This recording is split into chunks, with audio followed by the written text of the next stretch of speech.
Okay, we are live. Thank you for your patience if you've been waiting online. This is a live session.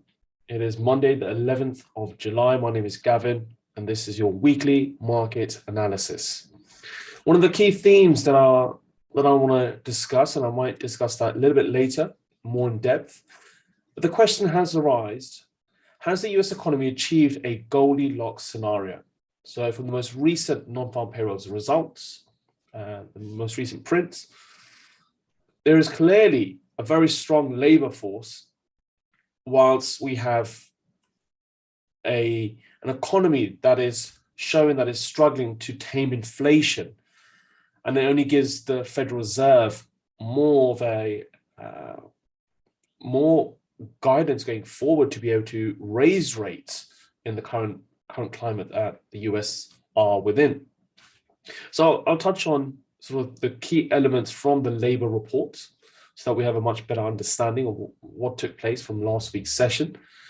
But that is the sort of key question that I have, is the US economy seems to have achieved a Goldilocks scenario where they can raise and tighten rates aggressively, see some of the equity markets sell off, but that's not being impacted in the rest of the economy by a higher unemployment number or not enough jobs available at the moment. But yeah, so we'll discuss some of those key elements there a little bit later. But let's go through a quick overview of what we have seen from last week's session and what to expect for the week ahead. Okay, so the Fmc Meeting Minutes was released last week, Wednesday. It reinforced the recent hawkish comments that we've seen from Fed members and their expectation of a rate rise at the next meeting coming up in a few weeks is 75 basis points. There is even an indication of 100 basis points on the Fed CME tool. But again, the most probable is a 75 basis point rate rise, especially given the non-farm pay results. Okay, second point, the S&P Global Services and Composite PMI results that were released last week. This included not just the US ISM services, but also it included globally, most nations, their PMI results. Now, it came in above forecasts, okay, and that was for the US, and broadly, it was better than expected globally as well. And that's most notably in the UK as well across the Europe, right? Even though it is hitting very low levels. So PMI data and the results from them are hitting low levels, but they came in better than expected, better than the forecast.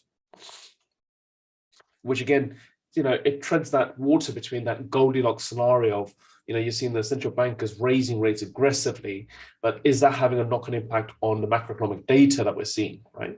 And how much of that data is reflecting a potential recession on the horizon? Now, the US employment reports that came in on Friday, which you must be aware of, that saw a much better consensus print of 372,000 for the overall non-farm payrolls data. Inflation, unemployment rates came in line as expected, and in line with the previous number at 3.6%. But the non-farm print came in much higher than what was anticipated, and pretty much in line with another sort of strong clip on a monthly view as the previous data, the previous months. Okay, so from those key points that I've just mentioned, the net impact of these central bank data events that we're seeing has been that global central banks could achieve a reduction in inflation and also avoid a hard landing recession. And that is known as the Goldilocks scenario, right? It's where clearly central banks can raise rates aggressively in order to reduce inflation, whilst they can avoid a hard landing, a recession occurring, is the Goldilocks scenario that they're looking to achieve. Now, the question is, who could achieve that who is most probable of achieving that and who's unlikely to achieve that is sort of the question, right? Which nations, which countries, fall closest to the Goldilocks scenario and some may not achieve the Goldilocks scenario, may go into a hard landing. Yeah. Okay, so for the week ahead, two sort of key elements that I wanted to sort of highlight. The first being is, from a macroeconomic standpoint, is the upcoming US CPI, which is being released on Wednesday. Again, so inflation is the focus, as well as we have US retail sales coming in on Friday. Okay, now, US retail sales isn't sort of the most important of macroeconomic data, but again, it's giving us an insight to how the economic activity is in the US, right? It's almost a leading indicator to other key data, for example, GDP results. So it is one to watch. It is one to watch. In addition to that, US earnings season is going to kick off this week. The focus will be on, I believe, Thursday, where we have a lot more data from financials. That includes JP Morgan, Morgan Stanley, and then I believe on Friday we have Wells Fargo, BlackRock, Citigroup also releasing their results. And then we'll just continue in the next few weeks in regards to earning reports from corporations. Okay, let's go on to the chart. And sort of one of the key areas that I want to also highlight with you guys is the dollar index. Okay, so let's the refresh, maybe move up to the daily time frame so you can see the picture, right? Now, clearly, last week we saw a lot of US dollar strength. Okay, last week we saw a lot of US dollar strength. You can see sort of this is the move occurring last week. It tread waters as we sort of came towards the end of the week, but then we bounced again. Okay, and this is sort of the, you can almost see how leading into non-farm payrolls, there was a lot of strength coming through. So a lot of speculators assuming a much better number. It felt like. In addition to that, of course, we had the Fed minutes, which also gave the heightened expectation of a 75 basis point rate rise. So that's why we've seen a lot of dollar strength. But it's continuing in that direction, especially with the non-farm payroll, which was a surprise and much better than expected guidance there. Okay, so US dollar has gained some significant strength, and that's against the yen, against the euro. It's against sort of most currencies. It's the most outperforming currency year to date. Yeah. Now the question is, when is the move going to end? Right? When are we going to see that point where the market begins to sort of trend lower? Well, we've been in this bull run for some time now, right? So if you just look at the day time frame, this bull move has been occurring since, you can say, summer of 21. Okay, since the summer of 21, hitting those low levels around the $90 handle, we've been a strong bull run, right? And the next key level that you need to look back is historically, where are sort of the major turning points in price action, right?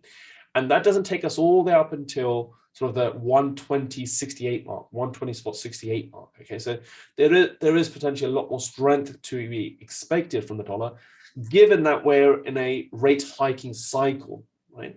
And we're still in very early stages of the rate hiking cycle, right? So predominantly, you would want to sort of assess other key levels prior to that. So you've got another sort of key level resistance around the 108, 109 handle in this region over here. So that would be sort of the next key level target. But certainly, if we're looking at where is that key high where we've seen a significant turning point, that doesn't come through until sort of we reach this resistance level. So there is still potentially a lot more expectation to the upside in the dollar. Yeah. So we know that the dollar was strong most of the week. And it was helped by good economic data, such as the non-farm payrolls and the average hourly earnings unemployment rate. And as well as, the meeting minutes, which also gave us that indication of what the Fed are likely to do at the next upcoming meeting and how aggressive they are in this rate hiking cycle. Sentiment and positioning are now near extreme levels. So longs should be very careful at this point of a hand because we're already at these elevated levels. We could see some pullback coming back to sort of test some of these support levels before we see the next leg higher. It's similar to how we saw price, pushing through to the 105 handle. From that point, we had a larger correction occurring. Okay, so we can see sort of on a weekly time frame, there's 2 weeks of a pullback before we saw a retest of this region and then a breakthrough. Yeah. So just be mindful every time we make these new highs, we're sort of going on to the 108 handle now. We're getting close to sort of the 108 handle. We could see that pullback occurring similar to those previous historical highs that we've seen where there were a resistance point. So just to sort of mark that territory.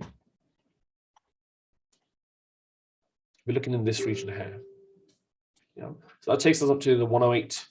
And we're quite close to approaching that level. If you drop down to sort of the lower time frame, the 4-hour time frame, we've still got some way up to that point there. But this is sort of the point that I'm suggesting here is that if you're looking to go in long now, this may be a little bit late, right? Unless it pulls back and then you've got another trading opportunity using maybe a moving average on the pullback. But just longs should be very careful at this point of a hair. If you have been, for example, some of our traders I know from last week have been long in this position, in the dollar. This is where you could think about taking some profits off the table as well. Yeah. Okay, switching up. Let's have a look at another markets. The euro, certainly sort of one of the most topical from last week, and I'll mention why in a minute or so. But something to mention with the euro.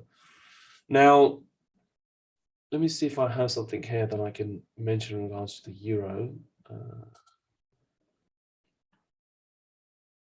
Yeah, so the euro, it just doesn't seem like it can find any level of support or a foothold at this moment. The declines are just continuing. Okay, we're seeing that obviously if you're looking at the dollar's a lot of strength, but there's a lot of weakness in the euro related to it being clearly a lot of uncertainty in the euro region, right? So we've got this discrepancy between what the central bank's action will be in regards to a credit crisis to certain countries and nations who have a very high debt to GDP ratio.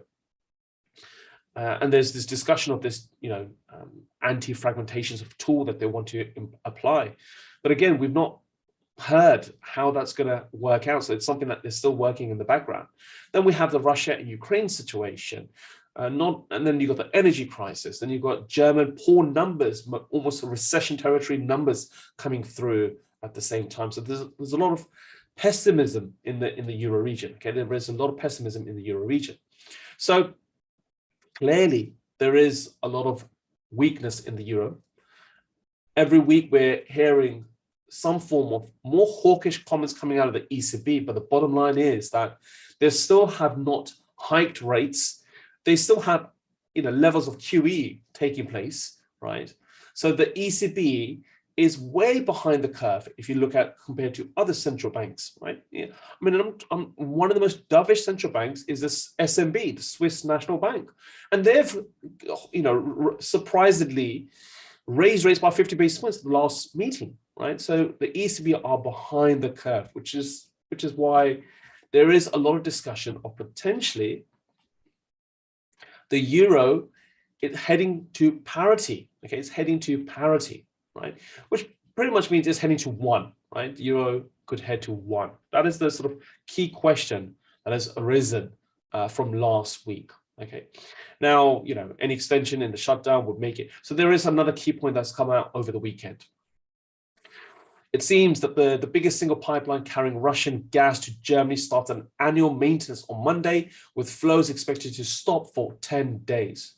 The market are beginning to fear the shutdown might be extended due to the war to Ukraine, which raises recession risks for Europe. Yeah.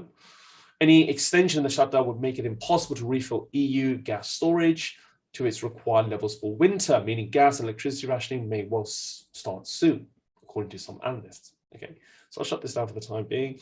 But yes, that's one of sort of the key points that I wanted to sort of highlight is that, is there a potential, euro area recession. Okay, so now the view is, if I just switch it back to the weekly time frame, I mean, we're not far off from parity anyway, right? We're not far off from parity. And it's, if I just take that point there, so let's put this in. Hang on.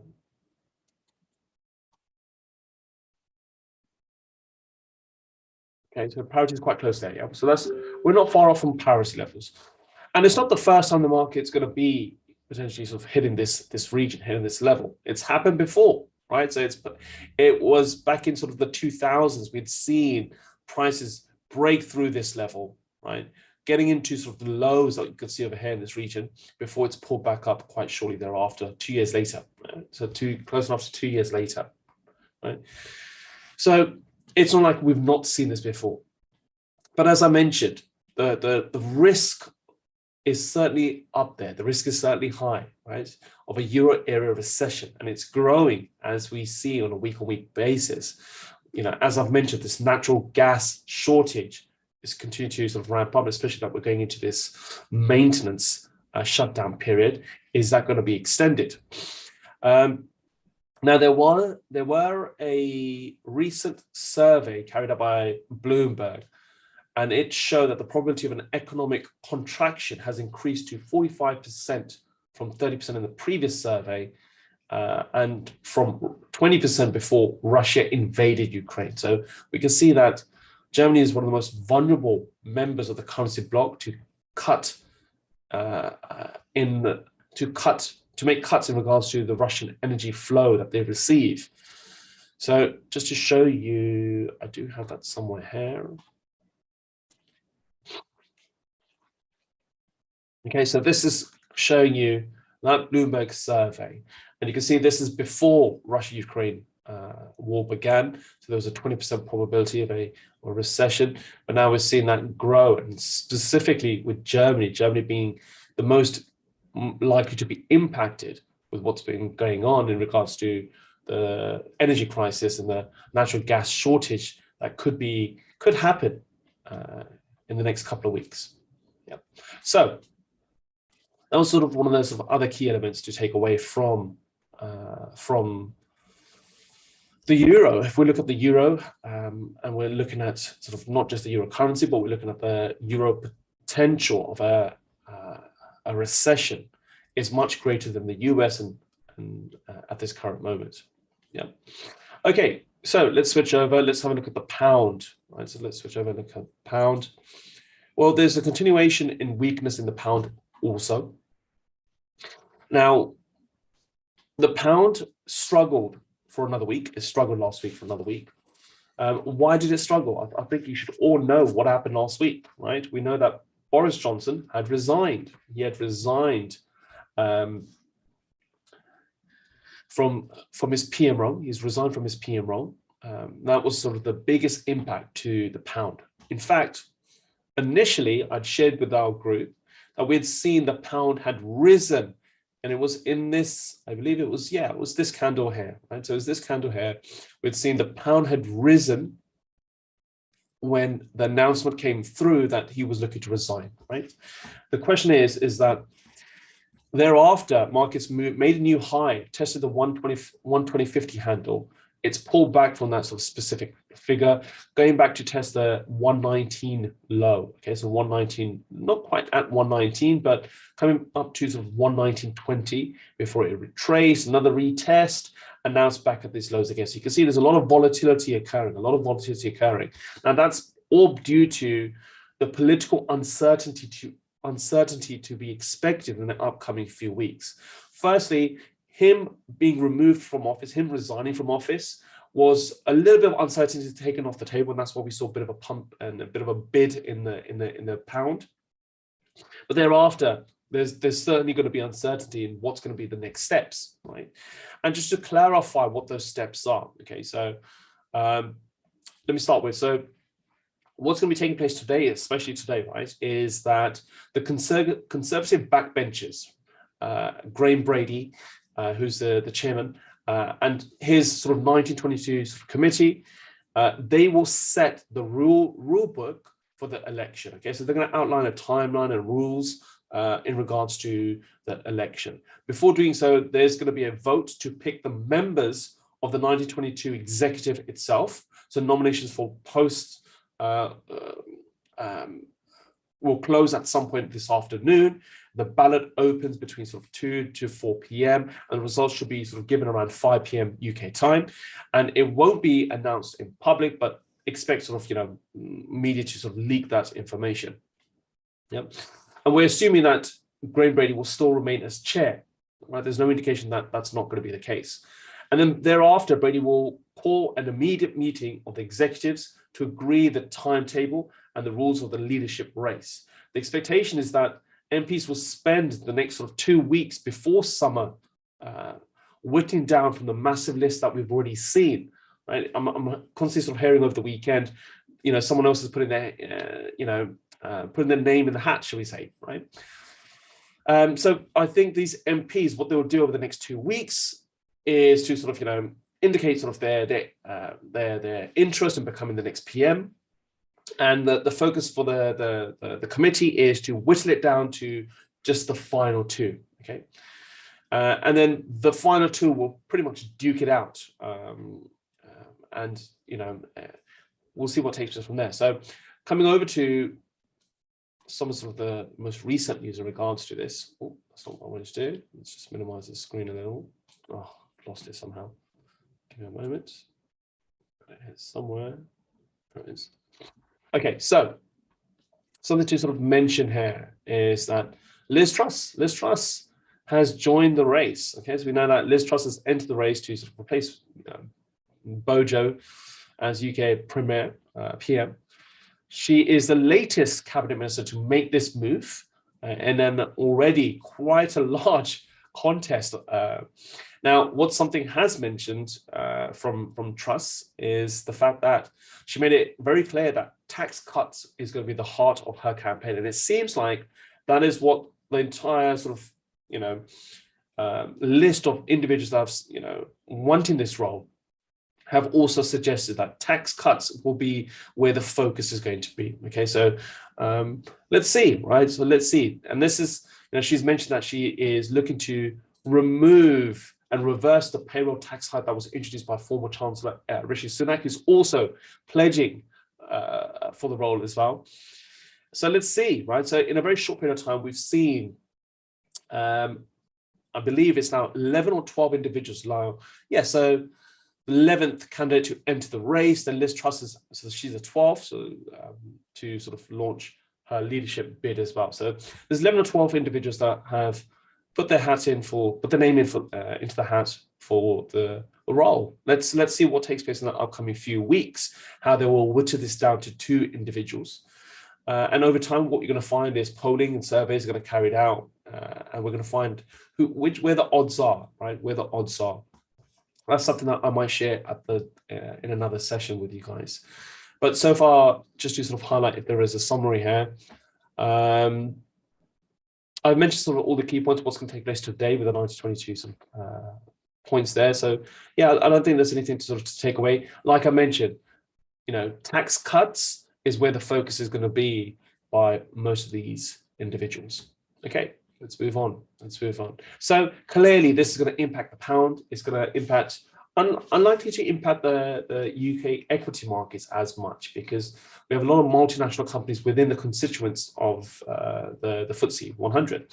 So it's less impacted by that. But there is a correlation. But the pound is the asset that you'll be focusing on when it comes to sort of key matters, political matters, especially, right? Okay, let's continue on.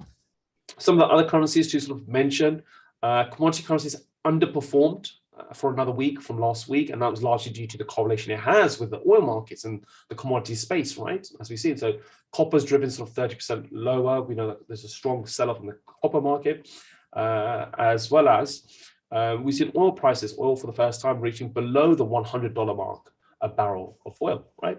So yes, just be mindful of some of the commodity pairs that you need to be aware of. Something else to mention in regards to the yen before we move on.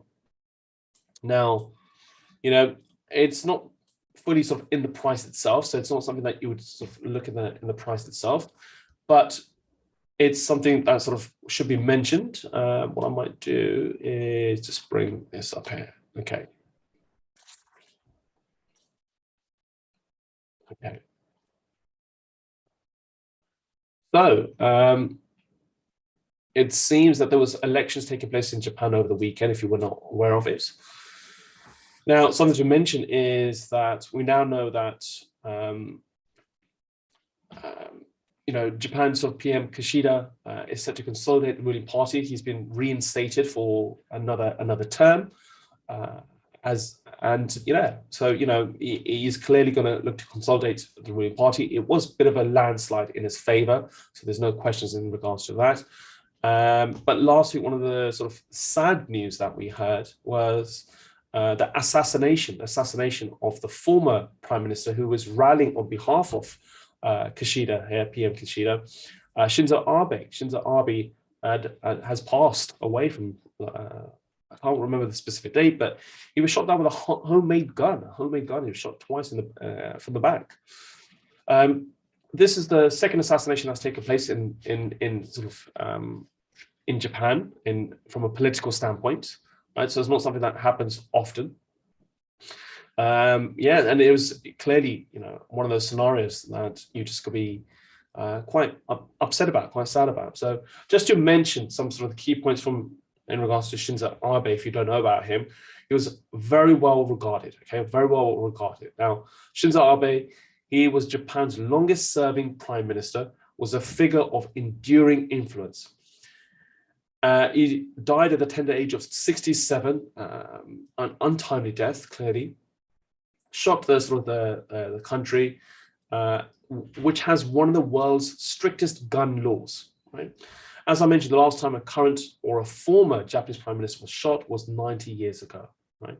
So the former leader, who actually stepped down from the role in 2020 due to his private reasons, right? Health reasons.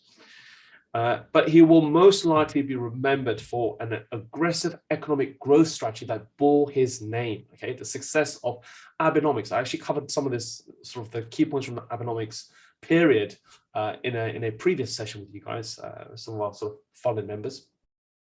But yeah, it's based on a surge of monetary easing and government spending to help propel his party to almost 6 straight election wins. And over 2,800 consecutive days in office as Japan's premier, right? So yeah, I mean, that was sort of one of the news over the weekend, that PM Kishida retains his role and is likely to consolidate the ruling party, right? Okay, yeah, China behind it. Good point there. Okay, great. So now something else to mention in regards to just have a quick look here. There is, which is this. This is one of the sort of biggest news in regards to when we're talking about the yen, okay, is that the rampant dollar surge is moving to sort of a new 24-year peak against the yen, okay? That's what we're seeing, is that there is such a divergence between the two, right, that it's now reached a 24-year peak in regards to dollar strength and then the yen weakness. Right now, why is that the case? So the key point to mention there is this is all related to the divergence between central banks and their monetary policies that they've given guidance to.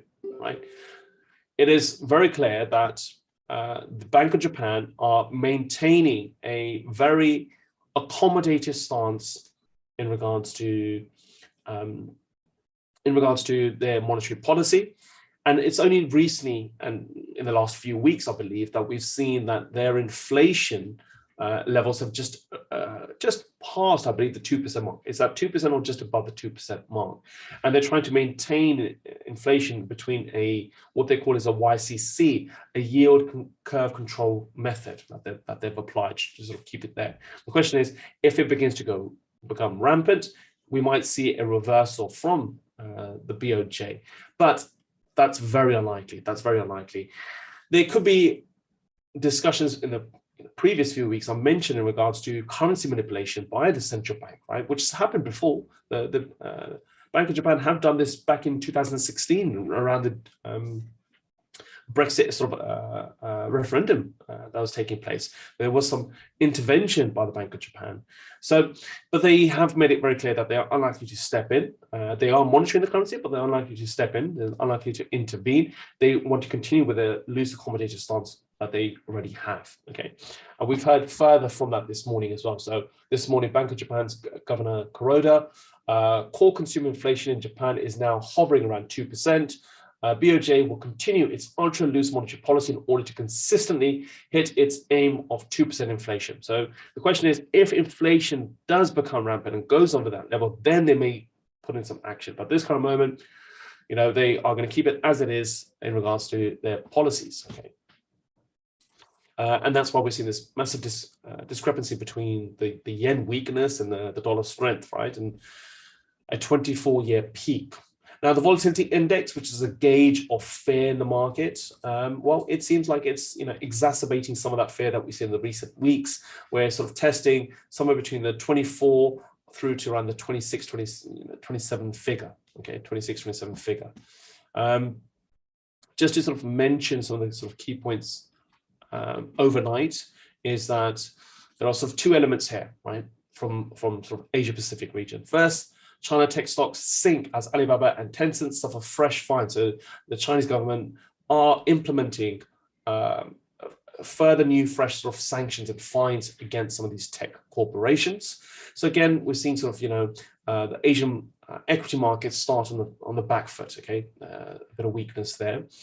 In addition to that, as I've already mentioned to you guys, so this morning we had Bank of Japan Kuroda warns of high economic uncertainty, repeats his easy policy bias, even though we've seen this divergence in the currency itself. Yeah, and of course, as I mentioned, further sort of concerns here is oil drops on China COVID worry. So there is potentially some COVID cases taking place, and we've seen that being impacted by, for example, gambling stocks being impacted by some casinos closing down due to these new cases that have arisen most recently. So just be careful what you hear in regards to number of cases in China and the number of and what the restrictions are likely to be, and clearly that's going to have a negative impact for the price of oil.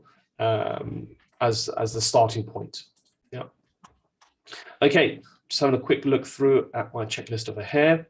Yep, that's been covered. Fantastic. Right, something else to sort of mention. Let me see if I can bring this up separately. I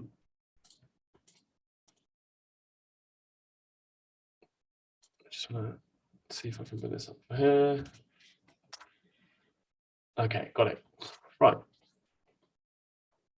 Now, something that I highlighted from the outset is this Goldilocks scenario, right? And its potential is that the US have achieved potentially sort of this Goldilocks scenario, because what we're seeing is with a rampant inflation, but inflation unlikely to hit the double digits, and it's likely to sort of be tamed at some point very soon, right? Especially if oil prices start to sort of, you know, stay in these lower levels.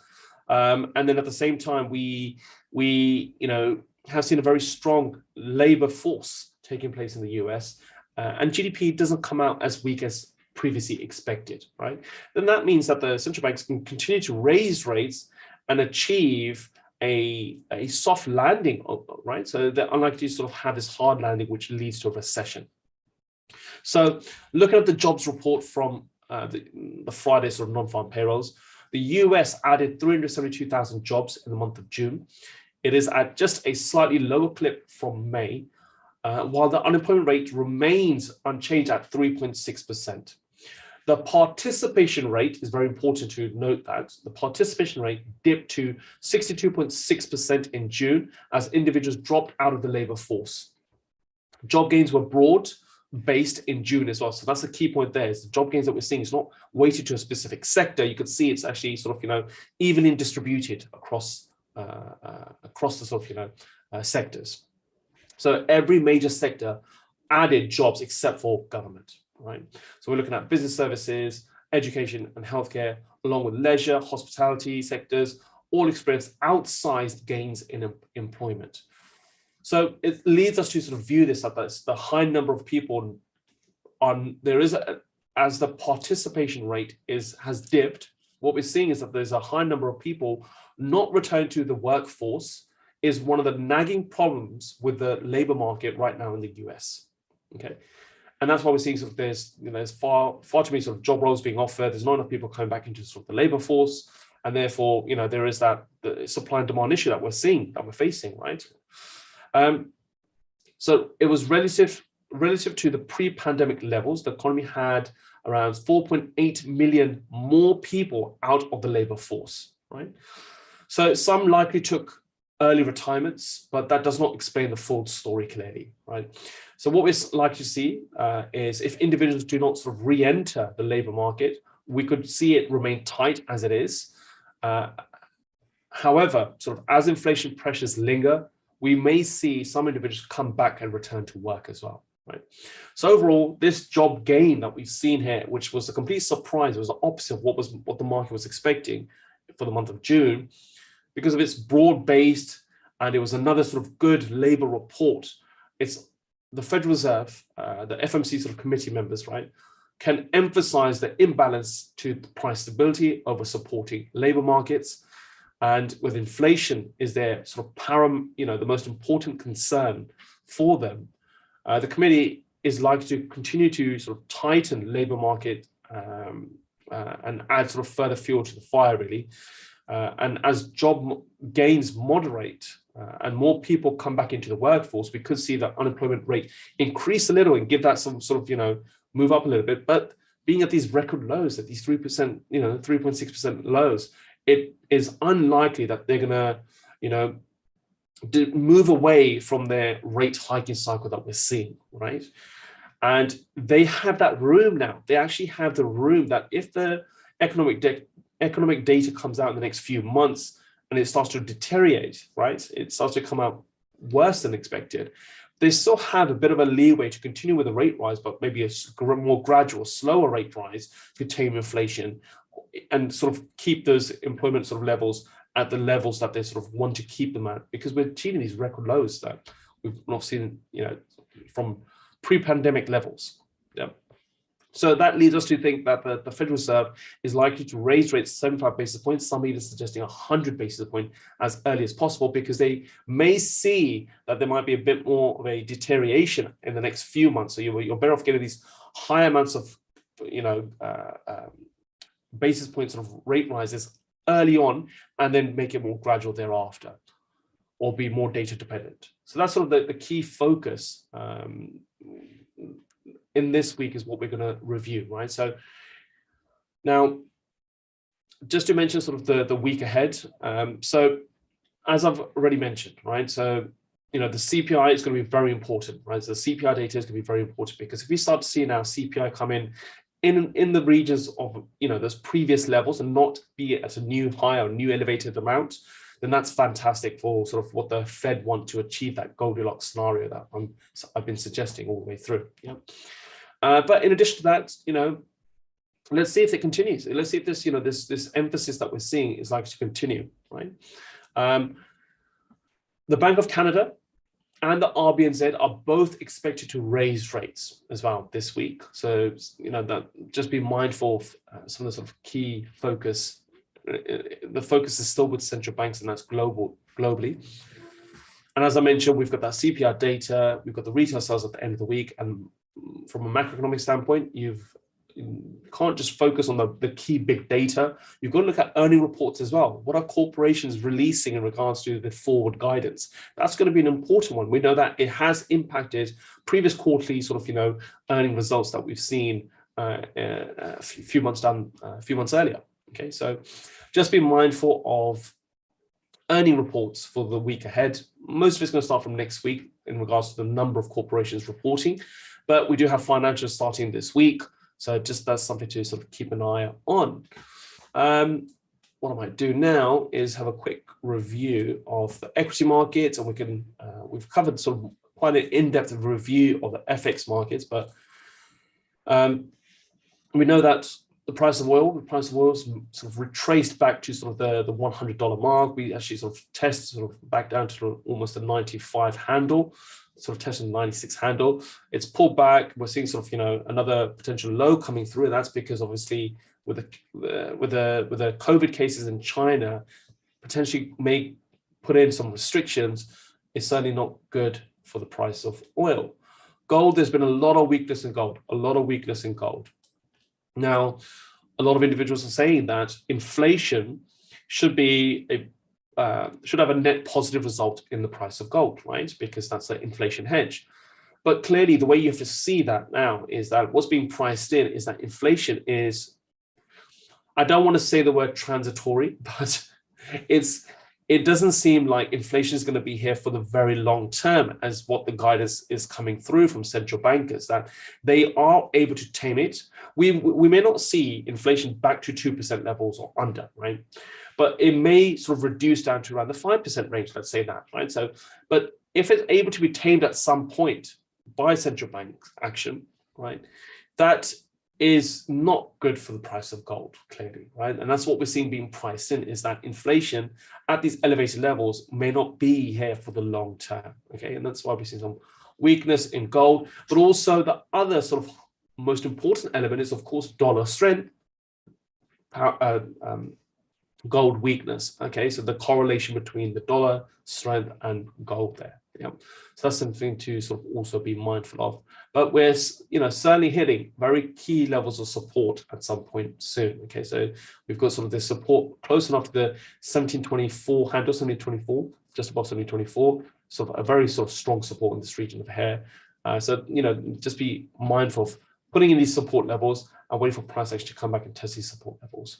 Now we've seen S&P 500 and the NASDAQ both sort of retest to those highs. The question is that, right, are we still in a bear market? Is the bear market going to continue, right? As we know that the Federal Reserve are going to continue to raise rates and become more hawkish.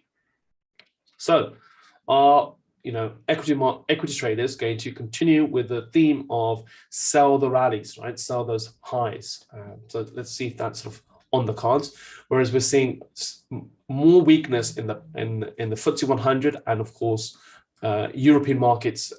One that I'm focused on is the DAX. Okay, so DAX still back sort of to these lows, hasn't retraced enough as we've seen in the US equity markets. Now there could be that divergence where we see US equity markets trend sideways, and now the FTSE 100 and the DAX are now looking to make in this new lows, because we're not far off from those highs either, right? So we've not seen a much larger correction taking place in the FTSE 100 or the DAX. We've seen it happen in the S&P 500.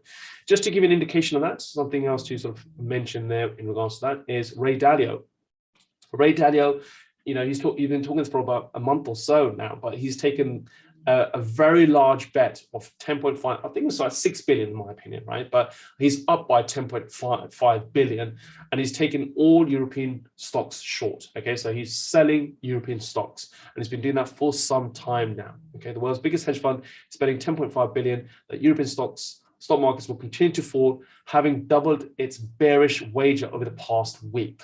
Okay, so Bridgewater Associates founder, okay, has shorted the shares of 28 European companies according to Bloomberg data. So smart money are going short in the European markets. The European markets has some way to go. So if you're just looking at where they are from those highs, in a correct from the high, somewhere about there. Okay. So yeah, we have seen a sort of 21% sell-off there. We've seen a 21% sell-off there. Now, is there more room? Is there more room? This is sort of the key point there. For the FTSE, it's not been as much though. I don't believe it's been as much. Trying to sort of get to sort of a bigger picture view there. Yeah, you can quite clearly see there's not been much of a sell-off in the FTSE. Right, so somewhere in that region, and 9.5% down. Right, as I mentioned, the FTSE moves a little bit differently because most of its constituents in the FTSE 100 are multinational companies, so it has correlations, you know, sort of there as well. Any other news? I'm just want to be mindful if there's any other news that I have that I can cover with you prior to sort of ending the session. So we spoke about as we're sort of focused on the European markets, something to sort of mention is there's continued sort of negative news in regards to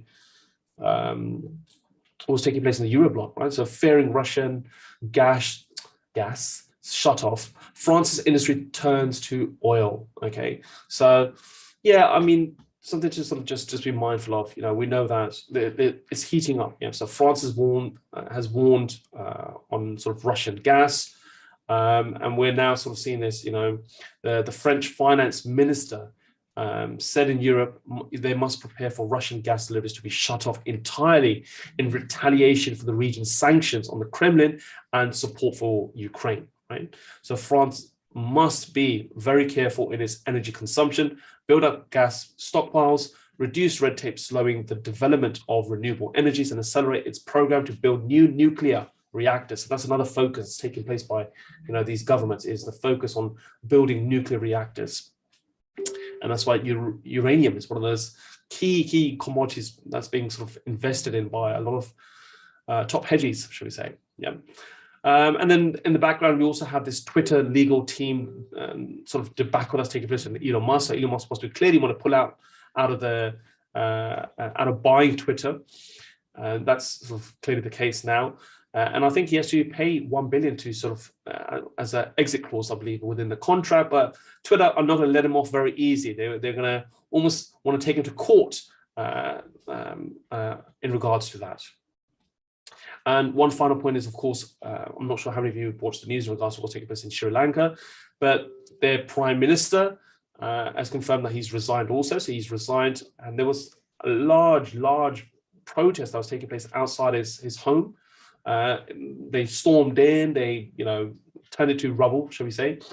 There's a lot of turmoil taking place in Sri Lanka right now. And just look at sort of some of the dynamics that's playing from a geopolitical standpoint as well. So that can sort of give you an indication where we're heading. What are the sort of how much of that could be sort of a knock-on impact on everything else, right? We know that, for example, Turkey having these new high inflation numbers, Argentina facing sort of they've stopped allowing individuals to withdraw money from their bank accounts, right? So yeah, there's a lot of uncertainty taking place globally, especially in some of these emerging markets, right? Looking at Bitcoin and Ethereum, we can end the session there. So yes, I've got a few minutes, right? So I think I've sort of covered this with a sort of a couple of key points, a couple of individuals of our members. Now, looking at Ethereum actually gave us a very technical sort of great entry point for a short from last week.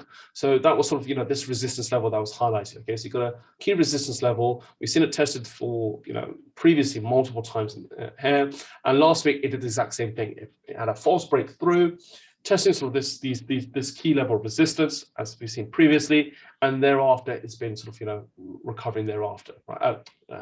Coming back to these lows again. Okay, so we're now at 1,143. I do have this trend line in place as well. So this trend line is going to be quite important from a technical standpoint. These are subjective trend lines and support and resistance lines that I've applied on my charts. But clearly, I'm looking for the next reaction, in this case of the hair. Okay, we didn't have a similar price pattern forming in Bitcoin in regards to sort of a very strong resistance level being formed, as you can see here. Maybe I should switch up to the daytime frame so you can see a much clearer picture of what I mean, right? Yeah, so we didn't quite see a much clean sort of resistance level being formed, right? You can probably apply one now in this region here, as we've seen price action sort of in this region here, right? There, but overall price action just seems to be in line, sort of in a channel of some sort. So we've seen this channel over here again, more selling pressure coming through. Now, what we do know from fundamentally, right, is there's been this continuation of rhetoric coming out from media of recent sort of issues that are occurring with corporations that are affiliated with the custodiancy of storing and paying interest on Bitcoin. Some have even leveraged those positions to maximize their gains, and that's why we've seen some of these firms go under. Some of them are filing for bankruptcy and so and so. So we've seen, Voyager being impacted by the 3 arrows of capital, and then we've seen there was a Singapore-based sort of custodian firm called I think it's Vault of some sort. They're struggling with issues, and it's all started with Celsius. Okay, it all started with Celsius. Now,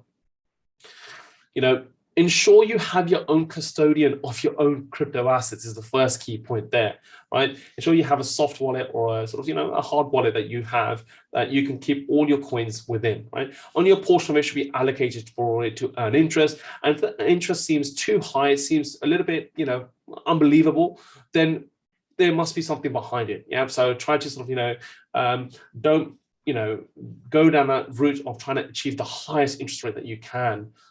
Because that's where the issues may arise, right? So yes, ensure that you store your own cryptocurrency. So even though there's most recent news, as I mentioned, about Voyager and Vault, that news that come through in the last, I'd say, 4 or 5 days, we're still seeing that there's not been a lot of selling pressure as there once were when the first news that came out here. So we could be seeing that we're in a very strong consolidation, right? But the question is, are we going to break back to the upside or break to the downside? We're just going to wait, right? I know that Kevin O'Leary, he's, a well-regarded investor entrepreneur on Shark Tank in the US, has said that the big one is about to come. The big sell-off is going to come when we see a large firm go under, and it's not going to be someone like as small as Vault is, or where they have their own sort of ecosystem, their own idiosyncratic sort of individuals that they manage, their own small community. We're going to see a big firm potentially go under, and that's what he's focusing on. I don't know if that's the case or not. Time will tell. Question is, what I would always say is your technicals is your forward guidance, right? Yes, forecast the direction, but wait for the technicals to confirm it. That's your entry point. That's the way you will be able to trade, and you can trade with precision, right? So price is consolidating, trade the range. That's fine to do, but don't be biased to one direction. Wait for price action to confirm what the direction should be, right? But it just seems that most recent rhetoric hasn't led the markets to move lower. So we are potentially waiting for that Kevin O'Leary, big sell-off based on a large corporation that will impact global customers. That may happen. That might move the market lower, or nothing happens. We just see, much clearer news coming through and in a positive direction where the markets begin to recover. Do not forget the correlation that this has with the equity markets. Okay, there is a high correlation that the cryptos have with equity markets. So if we see a continuation in selling pressure coming through to the NASDAQ and the S&P 500, right, we're also going to see that being impacted in the crypto space, right? It could be leading or lagging. It could be a larger move, or it could be a much less of a move than you're seeing in the equity markets. We don't know that, right? It depends on the situation, right? But clearly, there is a strong correlation that you need to be aware of. So that's something that if you're just trading crypto assets, right, and some of our traders only have access to crypto assets, you should also look at the equity markets as almost an indicator, right? Look at the equity markets as an indicator to give you guidance whether, there is selling pressure occurring. I'm seeing that correlation occur now in Bitcoin. Let me see if there's a potential sort of setup that I can take care.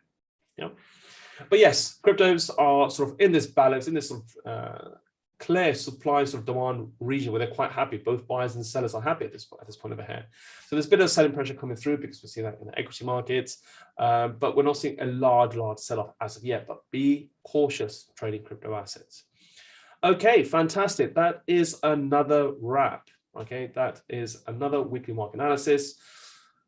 Key highlights from here is the focus is going to be on more central bank data releases from whether there's going to be interest rate hikes from 2 key central banks this upcoming week. We've got inflation reports ahead of us. We got some important macroeconomic data such as US retail sales.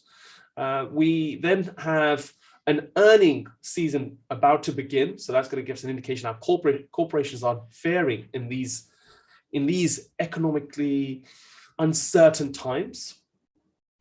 But the key point to stress there is the US seems like it's potentially reached a Goldilocks scenario of being able to raise rates but maintain a soft landing and not incurring a recession because of the strong labor market force, right? Moving over to sort of the European sort of side of things, the UK, we have a political uncertainty ahead of us for the next few weeks. So going down from 11 to 12 people who are looking to, put themselves in the PM role, that's going to be whittled down to 2 individuals. And then, of course, in the Euro region, we have a lot of uncertainty and a heightened amount of recession fears occurring. And we could see the euro dollar at parity, right? And that's led between this, we've seen natural gas maintenance, bringing it down to sort of, being closed for 10 days. And that could even be extended by Russia, purely on a way of getting back on some of the sanctions being applied by the Euro bloc region. Whilst we have the ECB behind the curve of all other central bankers, apart from the Bank of Japan, who have maintained an ultra-loose monetary policy. Right, so that's the wrap up. Thank you for joining in this session. Hopefully it's been informative. Have a great trading week, and I'll speak to you soon. Take care. Bye-bye.